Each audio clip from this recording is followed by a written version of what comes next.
ბათუმის ღვთისმშობლის საკათედრო ტაძარი. მისი ისტორია მე-19 საუკუნის მიწურულს იწყება. ტაძარი 1898-1903 წლებში გოთური აღორძინების სტილში აშენდა და თავდაპირველად კათოლიკურ ეკლესიას წარმოადგენდა.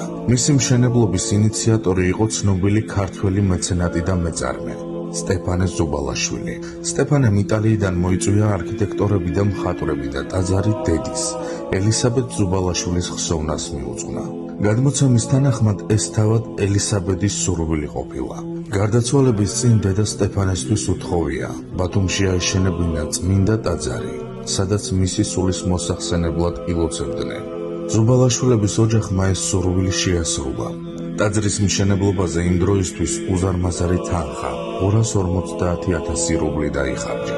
თუმცა ტაძრის ისტორია მხოლოდ მისი მშენებლობით არ დასრულებულა. საბჭოთა პერიოდში ეკლესია დაიხურა და მისი დანიშნულება რადიკალურად შეიცვალა. სხვადასხვა წლებში აქ განთავსებული იყო მაღალი ძაბვის ლაბორატორია, არქივი და სხვა დაწესებულებები.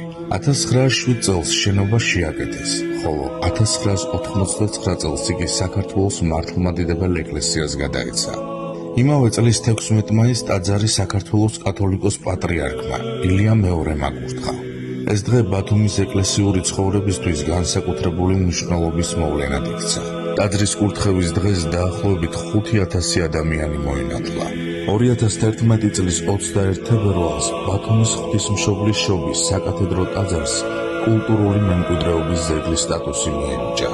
მაგრამ ამ ტაძრის ისტორია მხოლოდ ქვის კედლებს, არქიტექტურასა და მნიშვნელოვან თარიღებს არ ინახავს. ტაძრის შესასვლელთან დგას ძეგლი, რომელიც ბათუმში ერთ-ერთი გამორჩეული და ამავდროულად ტრაგიკული ისტორიის მქონე ადამიანის, ბოცორიას სახელს უკავშირდება. ბოცორიას შესახებ ყველაზე გავრცელებული მოგონება მის ქველმოქმედებას ეხება. ეროვნული ბიბლიოთეკის ფოტომატიანის აღწერაში ვკითხულობთ, რომ მიღებულ ფულს იგი ძირითადად საკუთარი თავისთვის არ იყენებდა. ის ეხმარებოდა ბავშვებსა და გაჭირვებულ ადამიანებს და შეგროვილი თანხის ნაწილს ეკლესიასაც ახმარდა. გადმოცემის თანახმად მისი დახმარებით ტაძრის ეზოში ავზიც გაკეთებულა, საიდანაც ნაკურთხი წყალი მოედინებოდა. მისი ცხოვრების ერთ-ერთი ყველაზე ტრაგიკული ეპიზოდიც სწორედ ქველმოქმედებას უკავშირდება. კვირის პალიტრაში გამოყენებული მოგონებების მიხედვით ბოცორია ბავშვობაში დაობლებულა. ოჯახური პრობლემების გამო სახლიდან წასულა და საბოლოოდ ბათუმში აღმოჩნდა.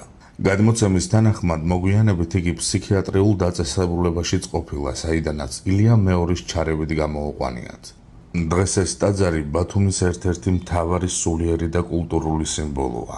აქ ერთმანეთში იკვეთება ისტორია, არქიტექტურა, რწმენა და ადამიანური თავგანწირვა. ტაძრის კედლები გვიყვებიან ზუბალაშვილების ოჯახის ოცნებაზე, საბჭოთა პერიოდის მძიმე წლებზე, ეკლესიისთვის დაბრუნებაზე და იმ ადამიანებზე, რომლებმაც საკუთარი ცხოვრება სხვების დახმარებას მიუძღვნეს. ბათუმის ღვთისმშობლის შობის საკათედრო ტაძარი დღეს აგრძელებს თავის ისტორიას, როგორც ადგილი, სადაც საუკუნეზე მეტი ხნის განმავლობაში ადამიანთა ლოცვა, იმედი და რწმენა ერთმანეთთანაა დაკავშირებული.